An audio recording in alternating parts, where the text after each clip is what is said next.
The man-child syndrome, Jung's secret explanation. You must hear, there's something happening to modern men, a quiet crisis hiding in plain sight. You've seen it, the man who looks grown on the outside but escapes responsibility at every turn. The man with a powerful intellect but no direction.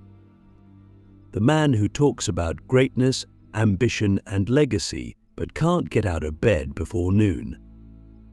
The man who blames the world, his parents, society or women for his lack of growth. And the worst part, he doesn't even realize he's stuck. Carl Jung saw this pattern long before it exploded into the modern world. He didn't call it the man-child syndrome, but that's exactly what he described: a failure to mature psychologically, spiritually, and existentially. And if we don't talk about it now, we risk creating a society of men who never truly become themselves, not because they can't, but because they never start. Jung's explanation for this phenomenon isn't superficial. He doesn't blame culture alone, or childhood trauma alone, or laziness alone. He digs much deeper into the architecture of the psyche itself. To understand the man-child syndrome, you first have to understand the fundamental structure of the human mind, as Jung saw it, as a battleground between the conscious ego and the unconscious forces that shape it. Every man is born unfinished. He starts as a boy, dependent, emotional, instinctual. And that's normal. But the problem arises when he stays there, when he resists the call to grow. Because maturity isn't automatic. It doesn't come with age. It comes with integration. And this is where most modern men fail, not because they are weak, but because they are fragmented. Click subscribe to this channel to get more topics you love. You see, Jung believed that every man carries within him what he called the archetypes, timeless psychological patterns like the hero, the king, the warrior, the magician. But these archetypes don't just appear. They must be activated, and activation only happens through suffering, confrontation, and responsibility. The boy must die so the man can be born. But what happens when society removes all the rites of passage? When boys are never challenged, never truly tested, never forced to confront their own shadow? What happens is exactly what we see today: grown men with boy psychology, men who seek approval, not purpose, men who chase dopamine, not discipline, men who are emotionally reactive, spiritually passive, and existentially lost. Jung saw this as a kind of psychological possession, the adult man whose ego is still trapped in the adolescent stage. He wants freedom, but not responsibility. He wants sex, but not intimacy. He wants power, but not mastery. And here's the truth no one wants to say: this isn't just a personal failing, it's a collective failure. Because we built a culture that rewards distraction over depth, that praises performance but ignores character, that gives young men endless stimulation but no initiation. And without initiation, there can be no transformation. Now, let's go deeper. Why do so many men stay stuck in this arrested development? Jung would say it's because they are afraid of the shadow, the dark, painful, repressed part of themselves that holds both their trauma and their untapped potential. The ego, like a scared child, avoids anything that threatens its self-image. So the man-child avoids responsibility not because he's lazy, but because he's terrified of what he might find if he looked inward. He avoids confrontation, not because he's peaceful, but because he lacks the inner structure to stand his ground. He avoids purpose, not because he doesn't care, but because purpose demands sacrifice and the boy within him still wants comfort. So here's the question: Are you willing to confront the part of you that's still a child? Are you willing to look at your own life and ask, where am I still waiting for someone to save me, approve of me, tell me I'm enough? Because until you do that, you will remain divided. You will chase things that don't fulfill you. You'll feel like a fraud, even when you succeed. You'll carry a quiet resentment toward the world, not because the world is broken, but because you haven't built your own foundation. Jung called this the individuation process, the path of becoming whole, not perfect. And that path begins the moment you stop blaming and start integrating. But integration isn't glamorous. It's not a motivational speech or a productivity hack. It's brutal. It's slow. It's filled with failure. You have to admit weakness. You have to revisit pain. You have to take ownership of things that weren't your fault, not to excuse them, but to transcend them. And in this world of fast dopamine and shallow validation, that kind of work is rare, which is exactly why it's powerful. So ask yourself right now, where are you still a child masquerading as a man? Not to shame yourself, but to awaken. Because the man-child isn't a permanent state, it's a stage. But it only ends when you face it. Jung's great insight was that the self is not found. It is forged. And the fire that forges it is not out there in the world, it's in you, waiting to be lit. The Shadow King, why Jung believed every man must face his darkness to lead his life.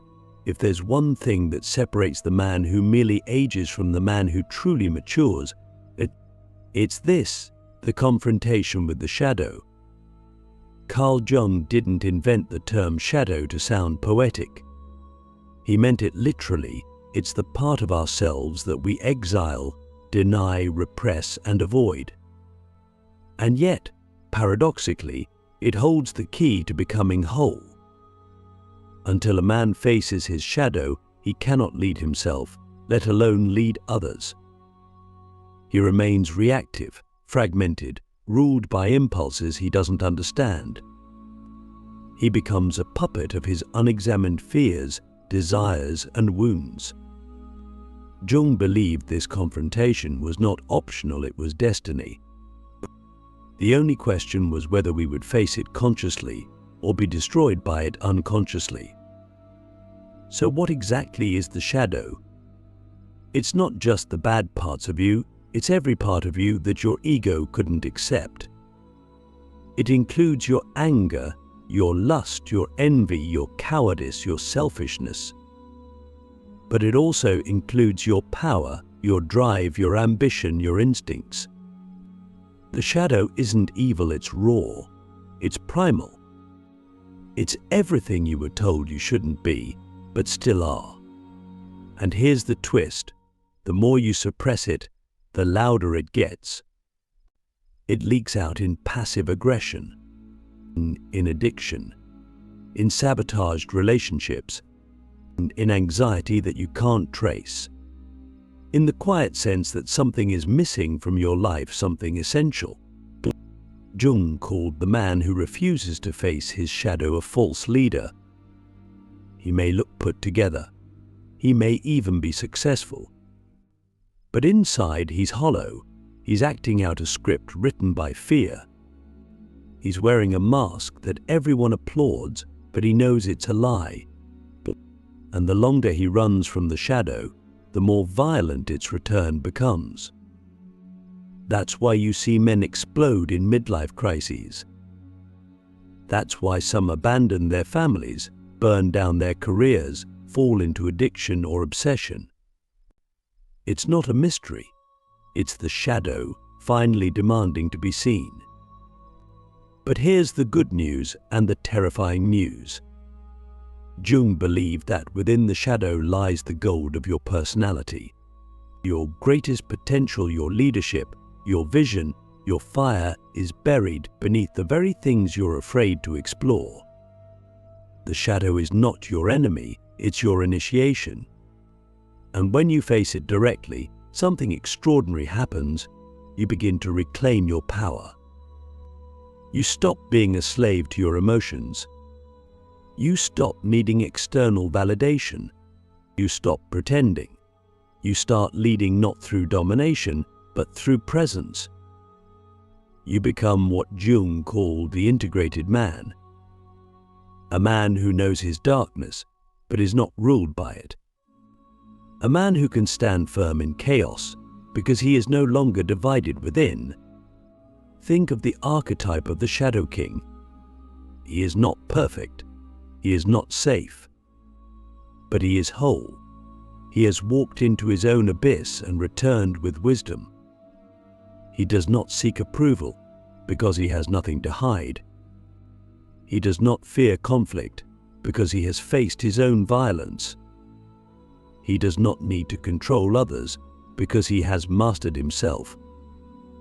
And this, Jung believed, is the kind of man who can truly serve the world, not by pretending to be pure, but by embodying truth.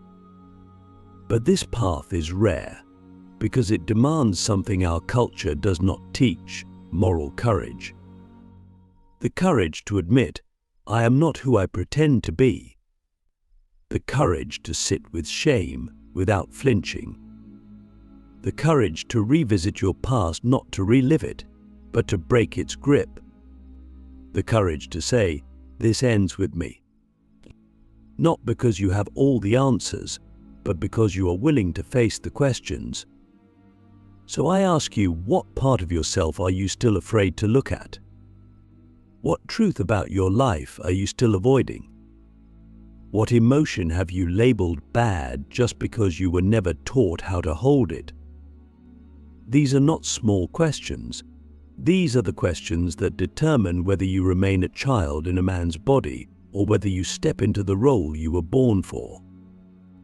Jung once wrote, one does not become enlightened by imagining figures of light, but by making the darkness conscious. That is the work. That is the path. And if you walk it not once, but again and again, what you will find is not destruction, but liberation. You will find a self that cannot be shaken because it is no longer at war with itself. You will find the Shadow King, and through him, your true authority. The mother complex and the eternal boy, how comfort becomes a prison. Carl Jung knew something that modern society has almost entirely forgotten. Comfort, and when unearned or prolonged, does not lead to fulfillment, it leads to psychological entrapment. It leads to the eternal boy, the man who never truly leaves the psychological womb, who never separates from the comforts of the mother, literal or symbolic. Jung called this the mother complex, and it's one of the most haunting and invisible forces behind the man-child syndrome. It's not just about your relationship with your actual mother. It's about your relationship to comfort, to safety, to dependency, and to the part of you that refuses to grow because growth requires pain. Let's be clear, the mother, in Jungian psychology, represents more than a person. She represents the principle of nurturing, protection, unconditional acceptance. And these are not bad things, they are vital in childhood.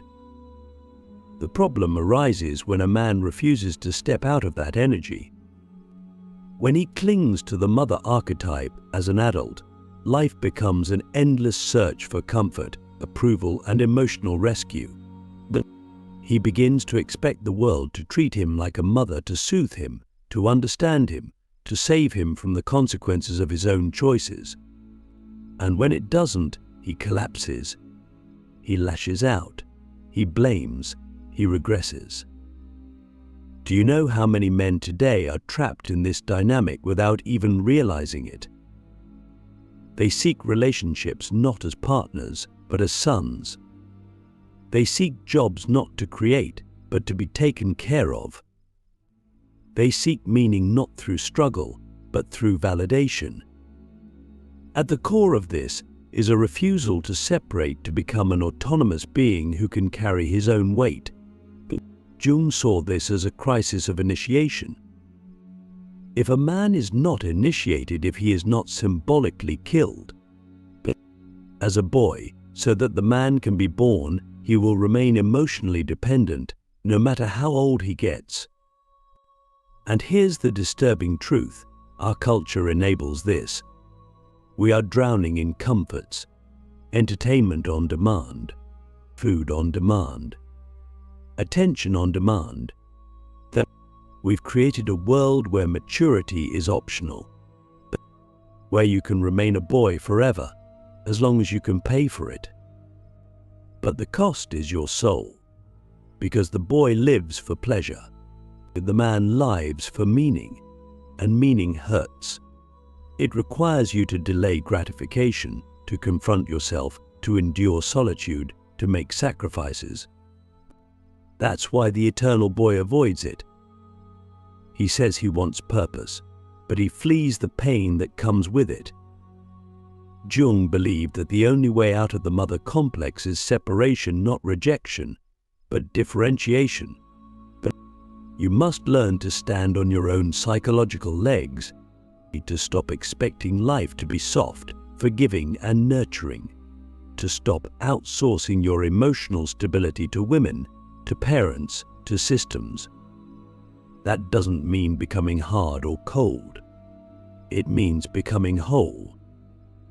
It means learning to parent yourself, to give yourself the discipline, the structure, the challenge that the boy within you still hopes someone else will provide. So here's the question: where are you still waiting to be rescued? What part of your life are you refusing to take full ownership of? Your finances? Your emotional reactions? Your relationships? Your physical health?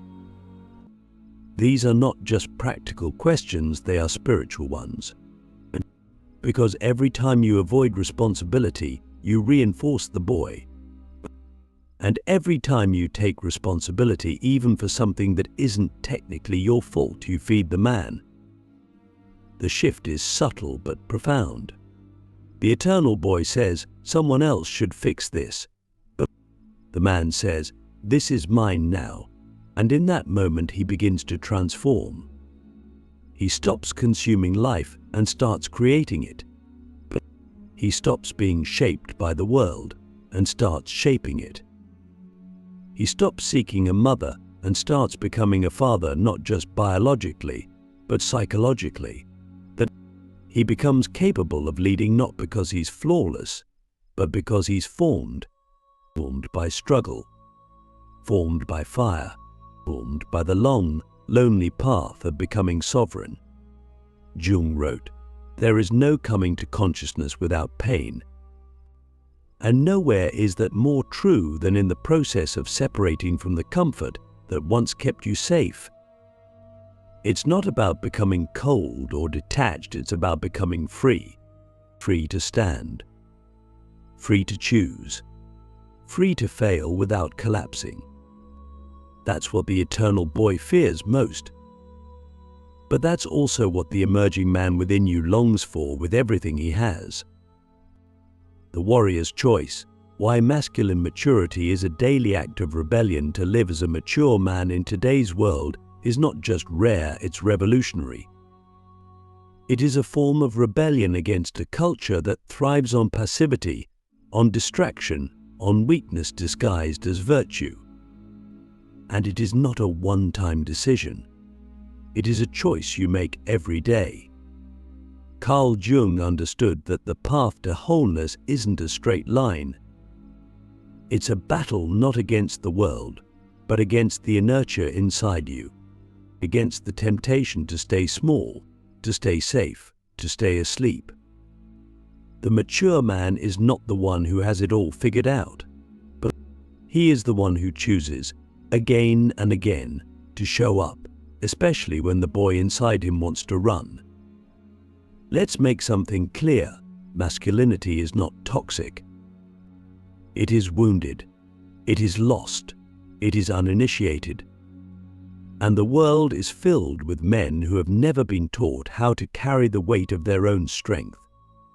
So they either suppress it or abuse it. They either become passive, apologizing for their presence, or aggressive, overcompensating for their insecurity. Both are symptoms of the same root problem, a failure to integrate the mature masculine. Jung's answer was not to swing to either extreme, but to individuate to become whole, balanced, and conscious. The mature man is both soft and sharp, nurturing and fierce, vulnerable and unshakable. But this balance doesn't happen by accident. It is forged in fire. And by fire, we mean responsibility, purpose, discipline, self-examination. The willingness to ask yourself hard questions when no one's looking. The courage to stand for something even when it costs you. The strength to hold space for others without collapsing into their expectations. The humility to know you're not finished and never will be.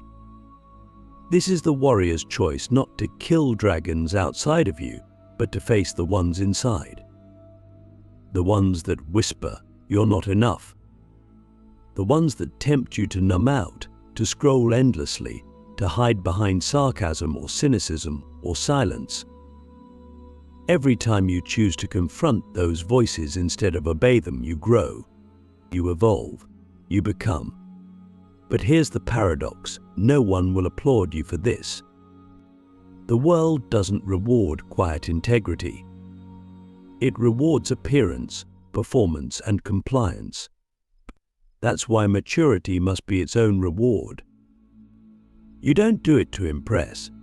You do it because you've seen the alternative and you refuse to go back. You do it because you've felt the emptiness of comfort without purpose.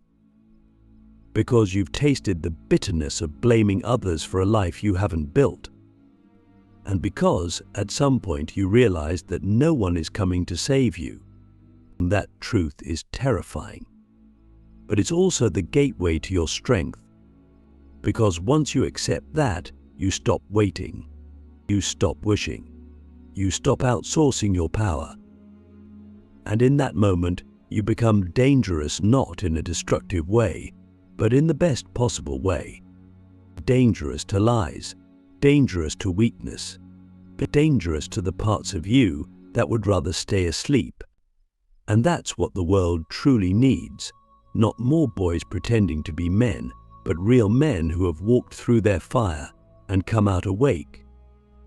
So I'll ask you now, not as a challenge, but as a mirror, what decision are you avoiding because it would force you to grow up? What habit, what relationship, what excuse are you still protecting because it lets you off the hook? And who would you become if you burned it all down, not recklessly, but consciously, and stood in the ashes, unrecognizable, but real?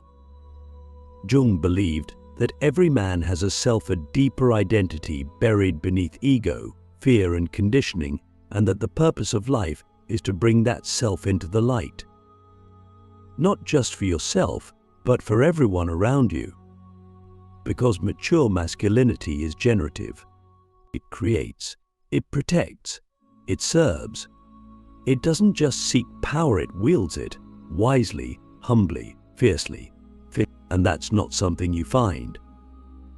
It's something you become, one brutal, beautiful choice at a time.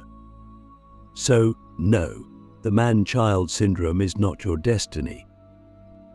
It is your invitation to wake up, to grow up, to show up, to become the man you were meant to be, not in theory, but in action. Tomorrow, but today. Because the world doesn't need more potential. It needs you, whole, integrated, alive.